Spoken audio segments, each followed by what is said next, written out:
Arcontes, os primeiros seres extrafísicos. Revelação cósmica. Nota introdutória ao leitor. As reflexões apresentadas aqui não têm a pretensão de estabelecer verdades absolutas. Elas existem como instrumentos de análise e convites à consciência crítica. Desloca o leitor do conforto das certezas para o território fértil da investigação consciente. Todos os conteúdos pode e deve ser pesquisado externamente pelo leitor. Fonte: Jean Vauelan, 06.01.2026.u.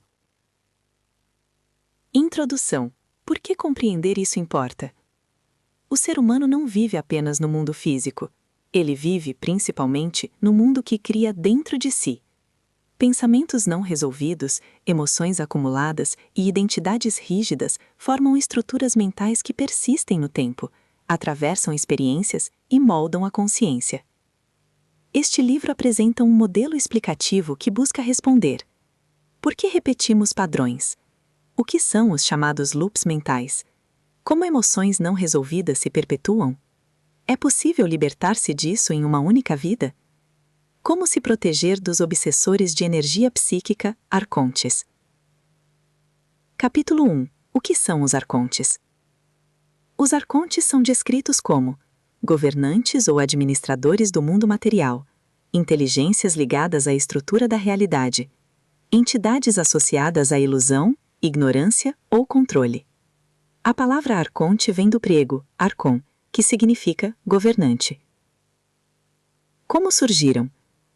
Os arcontes surgem a partir de um erro na criação, ligado à figura de Yaldabaoth, Pradyapati.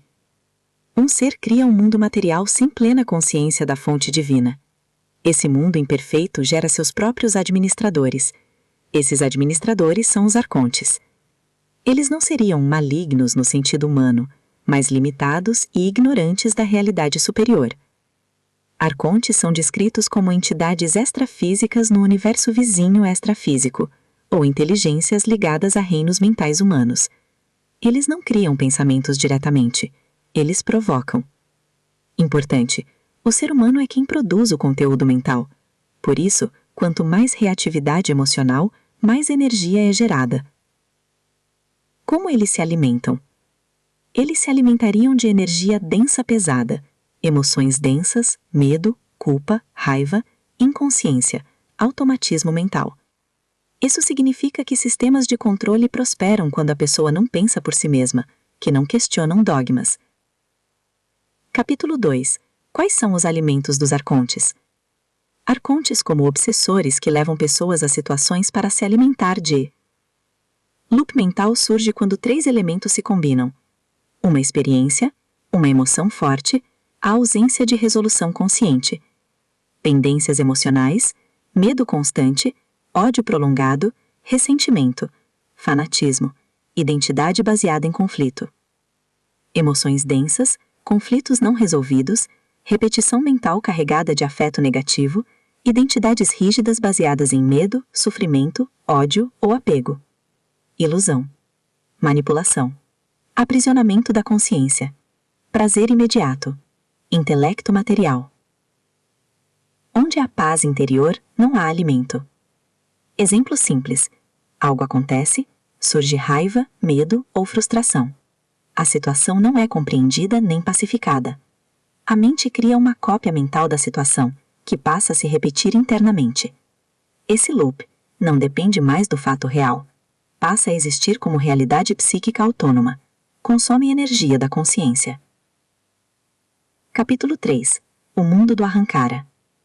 Ahankara é um conceito que representa a permanência das experiências não resolvidas no campo da consciência.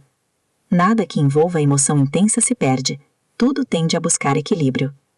O mundo do Ahankara é, portanto, um conjunto de pendências emocionais, registros mentais ativos, memórias vivas esperando compreensão. Capítulo 4. Como os loops mentais se formam no corpo. A mente não é abstrata, ela atua biologicamente. Quando um pensamento é repetido, células produzem mensageiros químicos, o sistema nervoso registra padrões, a informação é integrada ao organismo. Quando há emoção envolvida, o registro se fortalece, o loop se mantém ativo, surge a sensação de repetição inevitável. Emoção mais repetição igual a fixação. Capítulo 5.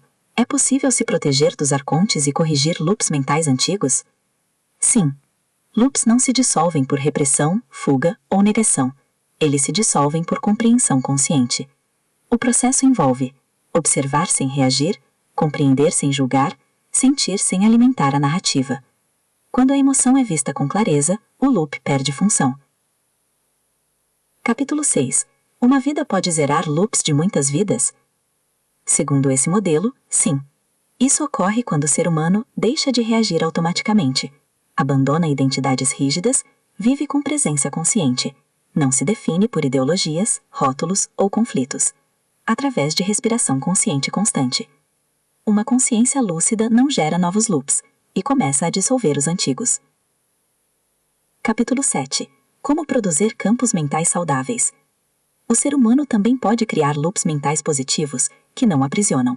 Eles surgem quando há compreensão, afeto sem apego, ação sem ódio, memória sem sofrimento. Esses campos mentais não escravizam, não drenam energia, estabilizam a consciência. Capítulo 8. A informação como valor supremo da vida. A vida não desperdiça informação. Cada experiência vivida atualiza o sistema nervoso, reorganiza conexões, registra aprendizados. A biologia atua como arquivo vivo da consciência. Nada é jogado fora, tudo é integrado. Capítulo 9. Por que cada etnia teria um arconte associado? Porque cada etnia viveu experiências únicas, reagiu emocionalmente a essas experiências, cristalizou respostas psíquicas coletivas. Essas respostas se tornam hábitos mentais, valores automáticos, gatilhos emocionais compartilhados. Etnia é um grupo humano que compartilha cultura, linguagem, história, símbolos, memória coletiva, religiões. Neste modelo, cada etnia carrega padrões mentais coletivos, narrativas emocionais, traumas históricos. Capítulo 10. O ser humano é prisioneiro disso? Não necessariamente. Um indivíduo nasce dentro de um campo, aprende seus símbolos, absorve seus medos e valores, mas pode despertar consciência e sair do automatismo. Quando isso acontece, o arconte perde força sobre aquele indivíduo. A etnia não desaparece, mas deixa de ser prisão. O sujeito passa a escolher, não apenas repetir. Conclusão. A verdadeira libertação. O ser humano não é vítima inevitável.